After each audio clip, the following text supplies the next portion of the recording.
बहुत दूर दूर से हमारे गुजरात प्रांत से पधारे हुए परम श्रद्धेय संत श्री शीलेंद्र साहेब जी और बहुत दूर दूर से पधारे हुए हमारे साधु साहेब जी, अर्चनीय वंदनीय संत समाज, धर्म प्रेमी बंधुओं, इन श्रद्धा मूर्ति देवी होंगे।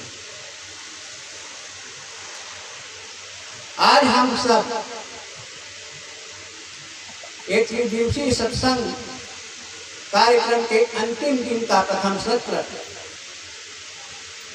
लगभग 1-1.5 घंटा से प्रारंभ हो चुका है और हम लोग भजन व सत्संग में गोता लगा रहे हैं। हम लोगों का ये सत्संग सुनने का मुख्य लक्ष्य क्या है? जीवन पाने का मुख्य लक्ष्य क्या है?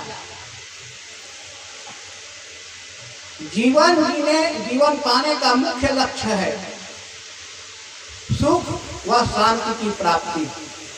आप किसी भी इंसान, किसी भी मानव से पूछिए कि आप जीवन में क्या प्राप्त करना चाहते हैं, आपका अंतिम लक्ष्य, अंतिम उद्देश्य क्या है, तो उनका मुख्य उद्देश्य यही होगा कि हम सुख प्राप्त करना चाहते हैं, शांति को प्राप्त करना चाहते हैं।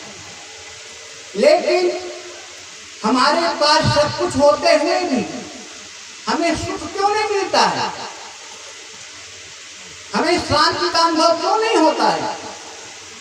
जैसे एक उदाहरण के रूप में लें, जैसे माताओं को हम भोजन बनाने के लिए 10 माताओं को बोल देते हैं और सब कुछ एक समान, चावल दाल साग सब्जी सब चीज एक समान देते हैं,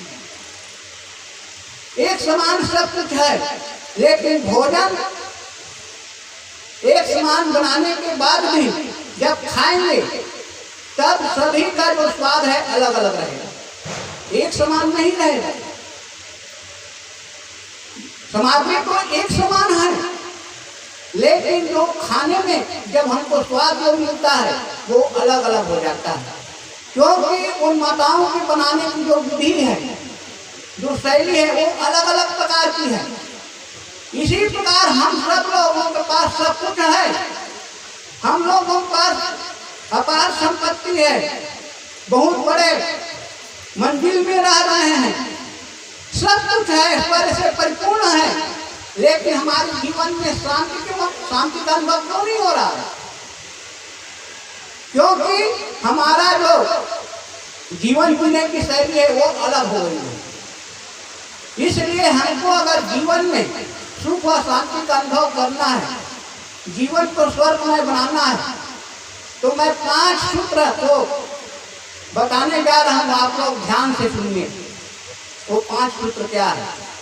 अब वो 5 सूत्र किसी मत पंथ संप्रदाय की बात नहीं है, उसमें ये कबीर पंथ का है, ये राधा स्वामी का है, कि गायत्री का है, कि ये जो सूत्र है ये हमारे लिए, मानव के लिए।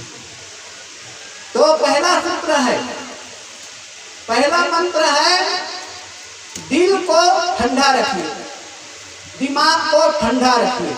ये पहला सूत्र है। ये पहला सूत्र, दिमाग को ठंडा रखने का तरीका क्या है? दिमाग हमारा ठंडा कैसे होगा? आजकल विज्ञान ने हमारे शरीर को ठंडा करने के लिए अनेक प्रकार के तेल निकाल दिया है। क्या तेल को लगाएंगे तो हमारा दिमाग ठंडा हो जाएगा? नहीं होगा। दिमाग को ठंडा करने के लिए हम एसी में बैठ जाए तो दिमाग ठंडा हो जाएगा? नहीं होगा। दिमाग को ठंडा करने का अर्थ होता है, ये सूत्र है, इसका अर्थ होता है कि दिमाग को ठंडा करने का अर्थ है गुस्सा नहीं करना, क्रोध नहीं करना। ये कोई संप्रदाय की बात नहीं है, ये कोई राधा कृष्ण कबीरपंथी की बात नहीं है, हमारे जीवन की बात है। आदमी कहीं भी रहे, कोई भी मत पंथ संप्रदाय को माने, अगर गुस्सा करेगा, क्रोध करेगा, तो अवश्य ही उसके जीवन अशांत में रहेगा, अवश्य ही उसका जीवन नरकमय होगा। वो क्रोध करेगा, क्रोधी व्यक्ति कभी सुखी नहीं रह सकता है। चाहे हम किसी की पूजा करें, किसी की आराधना करें, जो क्रोधी व्यक्ति है वो हमेशा दुखी रहेगा। तो क्रोध, दिल को ठंडा करने का उपाय क्या है? गुस्सा नहीं करना, क्रोध नहीं करना। लेकिन आदमी जो है क्षण क्षण में क्रोध करता है। और आप लोग कह सकते हैं कि अगर हम गुस्सा नहीं करेंगे, क्रोध नहीं करेंगे, तो हमारा बच्चे का सुधार कैसे होगा? ऐसा नहीं। क्या क्रोध करने से ही, गुस्सा करने से ही बच्चे का सुधार हो सकता है? प्रेम से नहीं। हमको प्रेम से सुधार करना चाहिए, गुस्सा से नहीं। लेकिन आदमी गुस्सा कहाँ करता है? गुस्सा कहाँ से पैदा होता है? गुस्सा हमारे दिमाग, हमारे सोच से उत्पन्न होता है। और जहाँ जिस समय हमें गुस्सा आता है, अपने उस गुस्सा सोच को शांत कर दीजिए, वो गुस्सा वहाँ से पैदा होगा नहीं। लेकिन हमारा गुस्सा वहाँ से उठता है और कहाँ चला जाता है? आँख में, आँख से मुंह में, मुंह से हाथ में, हाथ में आता है। और क्या क्या हम कर देते हैं? दूसरे के लिए काल बन जाते हैं। क्रोध में आकर के व्यक्ति कैसा कैसा दूसरे के लिए काल बन जाता है, एक दूसरे के लिए मारने और मरने के लिए काल हो जाता है। तो ये पहला मंत्र है जीवन का। हम जीवन का मंत्र बता रहे हैं, हम कभी पंथी का मंत्र नहीं बता रहे हैं, या राधा स्वामी का मंत्र नहीं बता रहे हैं, हम जीवन का। क्योंकि हमें जीवन को, हम जीवन की कथा को पढ़ने नहीं चाहते हैं। जीवन में हम सब चीज की कथा को सुनते हैं, पढ़ते हैं। क्या जीवन की कथा को हम पढ़ते हैं? अपनी जीवन की किताब को हम कभी पढ़ना सीखें कि हम क्यों दुखी हैं, हम क्यों दुखी है, इसको हम कभी पढ़ करके देखें? नहीं पढ़ते।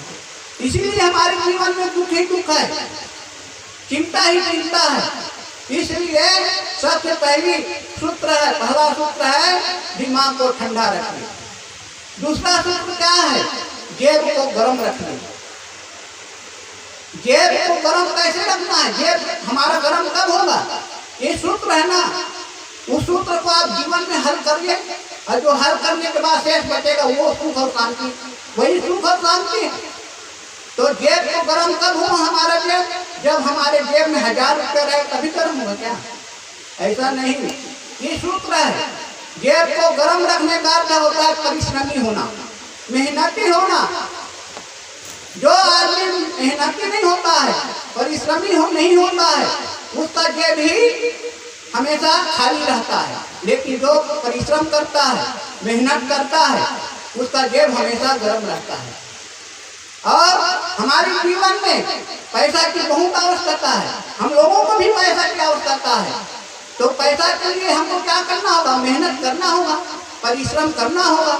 अगर आप लोग मेहनत नहीं करते, परिश्रम नहीं करेंगे, तो इतना बड़ा सत्संग का प्रोग्राम भी नहीं हो सकता है। इसलिए मेहनत की बहुत आवश्यकता है। तो मेहनत भी, परिश्रम भी ईमानदारी से करना है। जो व्यक्ति ईमानदारी से मेहनत नहीं करेगा, परिश्रम नहीं करेगा, किसी को छल करके, ठग करके, घूस ले करके अपना जेब गर्म करेगा, उसका पाप, उसको पुण्य का फल नहीं मिलेगा, पाप का फल ही मिलेगा। इसलिए अपने जेब को गर्म रखने के लिए परिश्रम करना होगा, मेहनत करना होगा। मेहनत से किया हुआ जो फल है वो पुण्य का फल हमको मिल सकता है। लेकिन अगर हम किसी को छल करके, ठग करके, और उसको हम अगर कथा करवा लेते हैं या सत्संग में दे देते हैं, तो उसका फल मिलने वाला नहीं है। क्योंकि उससे हमको पाप ही मिलेगा। क्योंकि हमने दूसरों से छल कर रहा है ना, ठग रहे हैं ना, घूस ले रहे हैं ना, तो उसका फल क्या होगा? पाप ही होगा।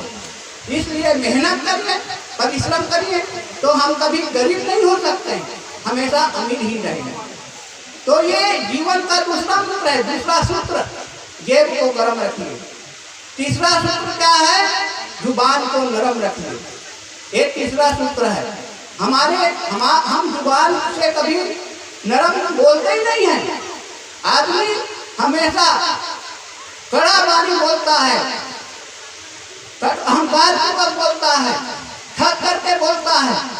जो व्यक्ति अपने वाणी को नरम नहीं रखेगा, उसका जीवन सुखी नहीं हो सकता है।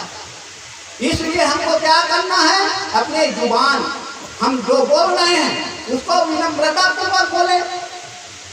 हमारे दरवाजे के पास कोई भिखारी आ जाता है, भीख मांगने के लिए कोई भिखारी आ गया तो उसको कड़ा भारी मत बोलिए, भिखमंगा कहीं के इधर से चले जाओ, ऐसा शब्द मत बोलिए। आपके पास जुबान है, जुबान से नरम बोल करके, मीठी बोल करके उसका स्वागत करिए। आपके पास धन नहीं है, धन मत दीजिए, लेकिन अपने जुबान से एक मीठी वचन बोल करके उसको सम्मानित कर सकते हैं, वो खुद को खुश कर सकते हैं। लेकिन कड़ा बोल कर तो उसको हम अपमान कर दिए, वो कभी सुखी नहीं होगा, ना आप सुखी हो सकते हैं। इसलिए हमेशा जुबान को नरम रखने। एक तीसरा मंत्र है जीवन का, और चौथा मंत्र क्या है? आंख में श्रम रखनी। आंख में श्रम, आंख में श्रम का एक सूत्र है ना, छोटा सा। आंख में श्रम का अर्थ क्या होता है? मर्यादा पूर्वक जीवन जीना चाहिए। सास तो बहू का कर्तव्य होता है कि वो अपने से बड़े हैं, सास है, ससुर है, और उससे बड़े व्यक्ति उसके पास मर्यादा पूर्वक बैठे, मर्यादा पूर्वक उसके सामने रहें, शर्म पूर्वक रहेंगे। आंख में हमारा शर्म रहेगा तो हम सदैव सम्मानित कहलाएंगे। लेकिन अगर हमारे आंख में शर्म नहीं है, फैशन में आकर के लोग शर्म तो छोड़ दिए, ऐसे ऐसे नंगे वस्त्र, फटा हुआ पैंट पहनते हैं, फटा हुआ वस्त्र पहनते हैं, आंखों में शर्म चली गई, अपने शरीर को ही दिखाना चाहते हैं, क्योंकि हमारे आंख से शर्म चली गई। और ये हमारे आंख को, शर्म को, ये जो आजकल टीवी निकल गया है, वो टीवी में ऐसे ऐसे नग्न अश्लील बातें हैं, नग्न चित्र है, वो सब दिखाया जाता है, और उसको हम सब लोग बैठ करके देखते हैं। हमारे आंख से शर्म चली गई, हम जानते नहीं है कि क्या चीज देख रहे हैं और एक साथ देख रहे हैं, हमारे आंख में शर्म नहीं है। इसलिए हमारा उस चित्र को देखेंगे तो हमारे अंदर गलत संस्कार भी तो पैदा होगा, गलत संस्कार ही हमारे दुख का कारण बनेगा, इसलिए हम दुखी रहते हैं। तो ये चौथा सूत्र है, आंख में शर्म रखिए। और पांचवा सूत्र क्या है? दिल में रहम रखिए। दिल में रहम, दिल में दया की भावना होनी चाहिए। रहम का अर्थ क्या होता है? दया की भावना। अगर हमारे में दूसरे के प्रति दया की भावना नहीं है, हम दया की दृष्टि से नहीं देखते हैं, तो हम कभी सुखी नहीं रह सकते हैं। दया को जो व्यक्ति जानता है, जिसके अंदर दया है, वही व्यक्ति सबसे बड़ा सत्संगी हो सकता है, पंडित हो सकता है, पुजारी हो सकता है। आज लोगों के अंदर दया नहीं है, बहुत बड़े पुजारी तो हो गए हैं, और पुजारी बन करके पंडित मंदिरों में जाते हैं, और जो मूक प्राणी है उसको प्रसाद के नाम पर कटवा देते हैं, बलि चढ़ा देते हैं, क्योंकि उसके अंदर रहम नहीं है, दया नहीं है। वो पंडित तो कहला रहे हैं, लेकिन दया की भावना नहीं है, तो उसका पूजा करने से क्या मतलब है? इसलिए कहा दया धर्म का मूल है। दया जो है धर्म का मूल चीज है, लेकिन हम बहुत बड़ा धार्मिक हो गए, पंडित तो कहला रहे हैं, सत्संगी कहला रहे हैं, लेकिन हमारे अंदर दया नहीं है, तब हमारा पुजारी कहलाना, सत्संगी कहलाना, ये सब व्यर्थ ही है। इसलिए प्राणी मात्र के प्रति दया की भावना होना चाहिए। मानव के प्रति तो दया की भावना होनी ही चाहिए, लेकिन प्राणी मात्र पर सदगुरु कवि ने कहा है, जीव का ही कर घालो और जित देखो कि प्राण हमारो। सबके अंदर वैसी परमात्मा, वो चेतन आत्मा, परमात्मा आत्मा बैठा हुआ है। हमको कोई अगर मारेगा तो हमको दुख लगता है, हमको पीड़ा होती है। अगर उसको कोई मारेगा, बकरी मुर्गा, उसको क्या कुछ नहीं होगा, लेकिन आदमी के अंदर दया नहीं रहने के कारण वो उस पर वार करता है, उसको मांस को खाता है। ये कितनी अज्ञानता की बात है।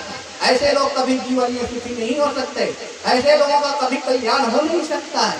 ये तो सबसे ये पांचवा मंत्र है, दिल में रहम होना चाहिए, अपने अंदर दया की भावना होना चाहिए। और ये 5 सूत्र को अगर हम जीवन में अपना लेते हैं तो अवश्य ही हमारा जीवन स्वर्गमय हो जाएगा, परिवार स्वर्गमय हो जाएगा, हमारा जीवन सुखी हो जाएगा। तो मैं 5 सूत्र कह रहा था, वो 5 सूत्र को फिर से कह दूं कि पहला क्या है? दिमाग को ठंडा रखिए। दूसरा क्या है, जेब को गर्म रखिए। तीसरा क्या है, जुबान को नरम रखिए। और चौथा क्या है, आंख में श्रम रखिए। और पांचवा क्या है, दिल में रहम रखिए। ये 5 सूत्र को अपना लेंगे, अवश्य जीवन सुखमय हो जाएगा। और अधिक लाभ यहीं पर विराम देता हूँ।